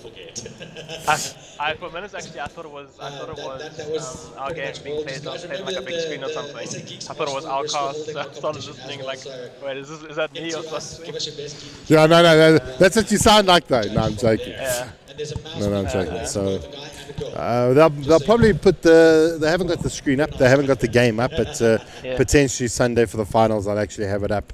I believe cool. the Battlefield cast will also be arriving tomorrow as well. So big things happening tomorrow here at the venue. At the moment, here this evening, it's just me and a whole bunch of raging gamers. So where do we go from here? 17, 10, 7k net advantage. Big items, they've kind of got majority of their core items. So what happens now? I mean, you mentioned you teetered on the point of late game. Who wins the later game? Yeah, like it's tricky, right? Because I think I'm probably gonna go with Lead Pro here, like, but it's hard to say. The reason I'm saying Lead Pro is because they got a 3-core lineup. But in the same breath, like Lead Pro also has DP, and you don't really want to be going into the late game with a DP. The hero falls off a bit, isn't as effective in the late game, and like as soon as like Windrunner is huge or whatever, like, he's just gonna get shackled and burst down incredibly quickly. Of course, here comes the easiness for a rush. But yeah, basically, I think it's going to be tough to say straight up like, oh, this team wins the late game. Well, there comes the jump. The Wukong command is down. They're fighting outside Roche. The rock has been dropped. The bubble is going to be holding out. Fearbender in place. And now Nick drops down a bubble of his own. Harry trying to survive. He's going to be able to dissipate some of that damage by blinking out. The Wukong command has timed out. And Morphling sealing out the Bounded Strike. But now the Warlock is not going to be able to get away. Double kill coming in from the Void. And before you know it, almost a full 5-man team up coming out for Elite Pro. Only the Morphling being able to survive through it. And this is going to translate into a Aegis for them, and they potentially can push down mid and at least put a little bit of damage onto that mid lane of Rex, although a couple of heroes are going to be responding soon. The Axe, then the Rubik, then the Warlock. Fearbender with the longest respawn time of 25 seconds, and that's going to give them a little bit of a gap. Harry getting himself into a sticky situation there, but he's free. Sorry, say that again? The noise is like... crazy. Yeah, I couldn't quite hear you there. What did you say? Well, no, I was just pretty much saying that the Void got himself into... Harry blinked himself into the trees just here under the Ancients. He actually like trapped himself so he can actually get away. So he just had to wait for his leap again. Yeah, it looks like, to be honest with you, Epoch might be in a bit of trouble here. It just feels like Elite Pro this game are getting all the right engagements, and like I said, I think I don't know. Again, Morphling's got quite a few items to go still. Well, Harry spots out Snoops. He got into the strength agility, so it's going to take a lot of work to bring him down, but it looks like they're going to get it done. And Hero does manage to pick up the kill onto Nick in the backlines, and this is now big trouble for the side of Epoch, and we may very well be going to game number 3. Yeah, let's not get too hasty, I guess, with a call like that, but... well, look, I mean, after that fight, I mean, we're sitting 12 and 23. 12k net worth. Now, that is a big deficit to come back from. Oh yeah, big time, big time. But you know, neither team has managed to breach the base yet. I mean, they're busy with that now. Snoops doesn't have buyback for 30 seconds, so there's that. But yeah, like what's the name? Yeah, like Elite Pro definitely pulled their socks up for this game, and I have a much. I think what helps Elite Pro this game, I think it's a lot easier. Like how they're supposed to play the game and like what their objective needs to be, like what their objective needs to be like minute by minute is a lot more clear. It's fight around the DPLC, wait for those cooldowns, and try to get objectives right. It feels like they're playing a type of draft and style they're more comfortable with, and they're definitely in their element. At least that's how it feels. And it just feels like yeah, it just feels like Epoch can't and don't really want to fight right now. And the exact opposite thing is that like Elite Pro really want to fight. You know, they're super happy to fight. A lot of the 3 biggest heroes in the map right now are all Elite Pro sent by cores, so they're very keen to, you know, put their foot down and seriously put some pressure on the Epoch base. Well, I mean, they're doing a phenomenal job mid lane. The jump does come in. They're going to have 2 to 5. Finding out, but it was a bait all along. There comes a rock. The Void pops the bubble. Waveform comes out. Beautiful Yu's going to keep Petunia alive, but they're going to still get the dunk off. The escape from Harry is going to be good enough for the moment. B and Hero coming in from the backlines, but now BKB does get popped out trying to deal with Fearbender. He does have double damage, deciding the best of it and getting himself out of there. So out of that huge amount of action, only losing the DP, but the call is good. Gonna pick up a B as well. And now it is Epoch's turn to put pressure here onto the racks. The buyback does come in from the DP. There's a Wukong's command. Silence being used out onto the Sand King. Ghost Scepter going to keep him alive for the moment. They're going to pop the time lapse onto... oh, it was the Sand King. I thought it was the SK. My apologies. That was really confusing. Yeah. That really... The Sand King. Yeah, that was... I was... Anyway. Brandon, don't laugh at me, but don't laugh at me. So managed to put a little bit of pressure here onto the mid lane of Rax, and Lepro may be in a really good position, but Epoch, even with 8 kills down, still willing to go to task and take give them a little bit of damage here, even trade a little bit of damage. You know, just as I was talking about, just as I was talking about the fact that, you know, Epoch seem to be in this position where they can't get these fights that they want, and, you know, it feels like this is pretty much Lepro's game to lose. You know, the game turns around on its head. Well, here we go. Hero trying to find a kill. He picks up the kill onto Nick. Aegis is down. Now 2-5, trying to tank it up here for the team.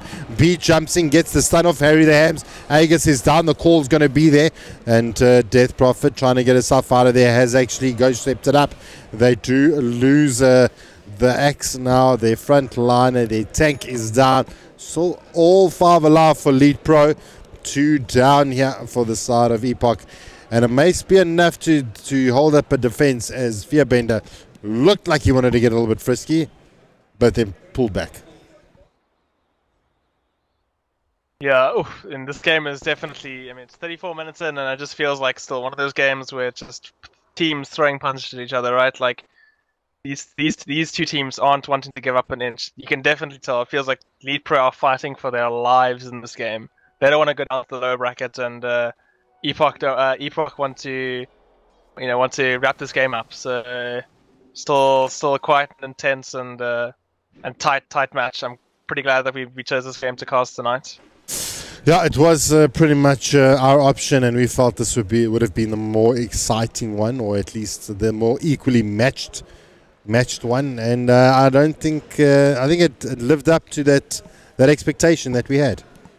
Yeah, for sure. These two teams are fighting tooth and nail, like definitely giving each other a bit of a run for their money. Hero 2-5 runs right past Hero, doesn't even know what was happening.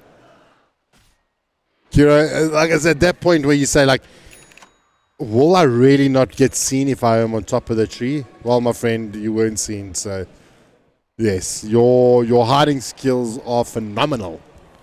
While that's all happening, Lead Pro, they are gathering here in the bot lane.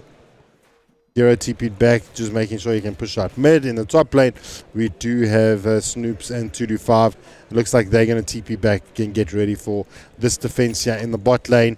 All ultis are up. Let's take a quick look at barback statuses, because that's what essentially can come down to. No barback down on the DP, no barback on the Morph, Sand King, Rubik, and the Warlock. No barback. So the team with the most barbacks, it's split. But the bigger priority is the fact that Monkey King and Void have their barbacks. That's the big deal. That's their cause. Oh yeah, big time. I mean, I think the fact that DP doesn't have buyback is quite a big factor as well. But you know, never mind. It's gonna say, and that's still down for like about 4 minutes. So if DP gets picked off and Epoch managed to win a pretty big fight, you know, that can be quite devastating for the side of Lead Pro. So they need to be very careful for these next couple of minutes. Well, the jump, they nearly caught out the Void. He was very quick on his fingers there, getting himself out there. Nick jumping forward and trying to see if he could actually get the telekinesis off.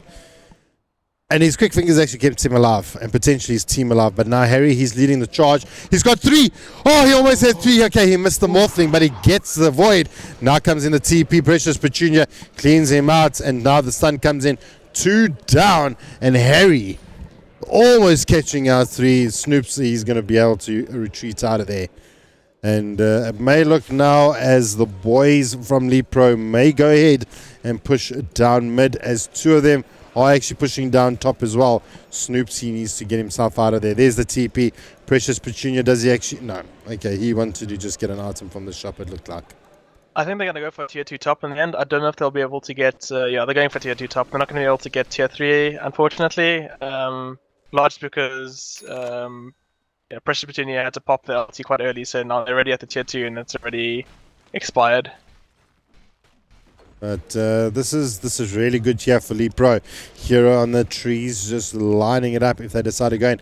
And it looks like they may actually just want to siege this a little bit here, as Lead Pro are looking at Well, they've got 85 seconds pretty much until Exorcism's up. There's the Wukong's command. 225 jumps in, tries to get the kill onto Hero. Not going to be good enough. Hero actually takes the kill from him and takes him down. Leads Pro, fighting back. Snoop's waiting on the edge of the circle, waiting for that begin. But now it's Harry's turn. He jumps in, drops the bubble. Nick jumps down, steals the bubble, and holds out the Sanking on the side here. Is it going to be enough to hold out the defense? It is. They're going to push the side of Lepro out of the base as X had to buy back, but it may be good enough. Oh, and a call from 2 to 5, not going to be good enough. And he's going to be able to escape. So only the Oracle going down and paying the price. Yeah, very quick thinking by Nick, managing to steal the bubble, getting in place, getting in position, and cancelling the Sanking ulti with the bubble. So very, very, very quick thinking, and potentially, like pretty much saving a lane erect. You know, that fight could have gone terribly for them. Yep. Now Nick, having the presence of mind. Oh, the shotgun is alive. The Harry disjoints it really quickly by blinking back, but now there comes the dieback. Harry looking for a pick-off. TP coming out from Repo. That is super unfortunate. The X died back. Our eulogy, our thoughts, and our prayers are with 225. Recklessly jumping into the middle of a fight. With Exorcism up, it now opens the opportunity for Lepro to jump into the pit. They're bashing down the big Rosh Goblin himself. Yeah, now Lepro definitely in a very comfortable position, to be honest with you. Like obviously they just got Rosh, and they know that Axe is on dieback now. Axe will be up before they manage to like really get some siege onto Epoch space. But the thing is, like, you know, if Axe jumps in again and he does, he's not coming back. So there's that to consider. And it looks like they're just gonna go for it here. Well, Exorcism's up. They're going to start working on the tier 3 tower. The upheaval is being used out, so it's going to slow them down a little bit. It's not going to be enough to stop them, but they're waiting for X to come alive. They'll rather sacrifice this lane just to make sure that happens. There comes Nick, drops down the bubble, waiting for his team to do something. And Hero jumps in. He tries to get the kill. He does get the kill onto Nick. Finishes off that lane of Rax. And Hero has been an absolute superstar while that's all happening.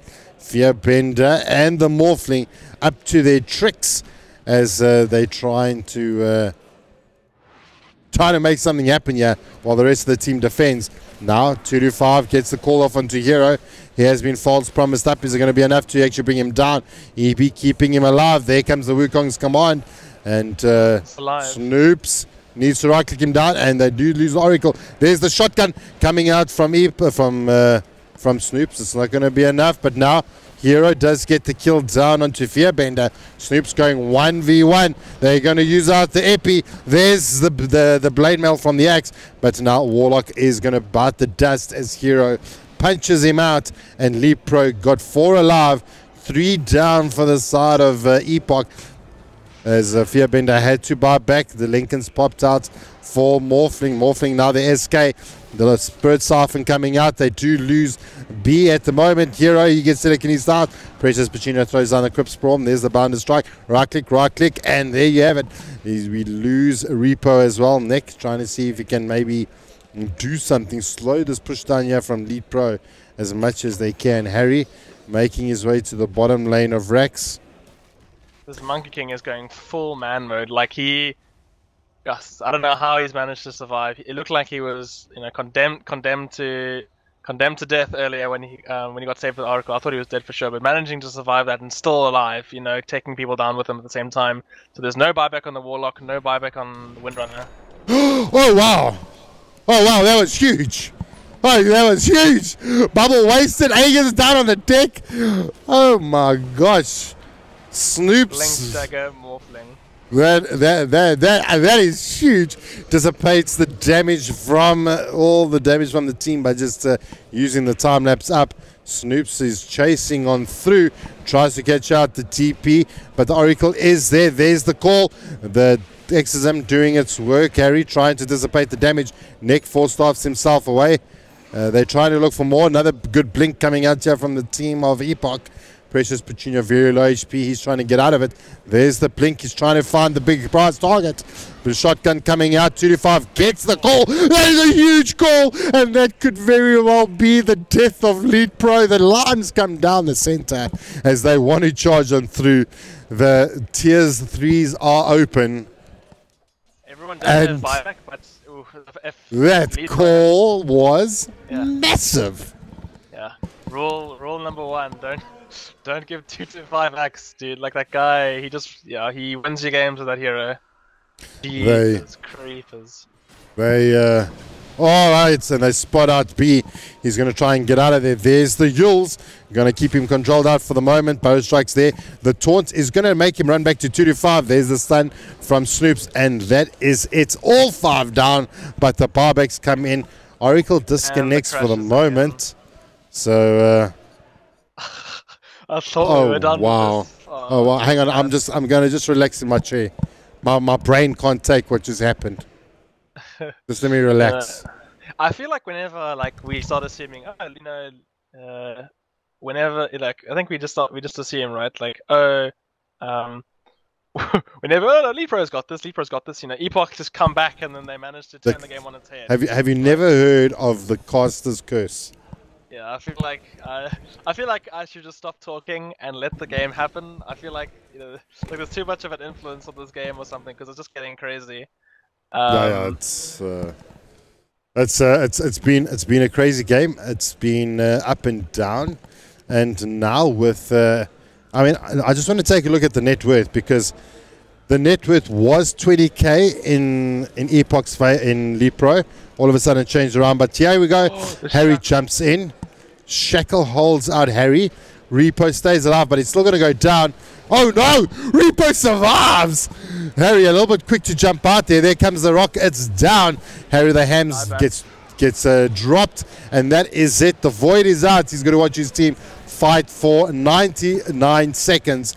And Wukong Command gets dropped. Going to be forcing out Epoch to retreat. And shame, Repo not going to be able to actually get out. Wasn't clear enough. And basically making it a 2-for-2 trade.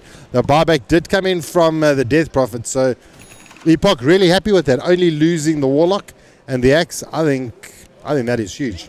I don't know if they're too happy about it. There's no Axe and no Warlock for a minute. DP's going to have his ulti in 2 seconds, and they are charging down the base. So this could be it actually. If Lead Pro manage to get enough done, this could be. Well, there's no void. So their whole setup is gone. So Snoops can feel a lot more safer, I feel. Yeah, for sure. But at the same time, there's no Axe for 30 seconds. So yeah, we'll see what happens in the Well, there you come. A 2-man bounded strike. There comes B. He jumps in. And False Promise being used out onto Precious Petunia. And a whole bunch of BKs being popped out. Exorcism being used out. B very low HP.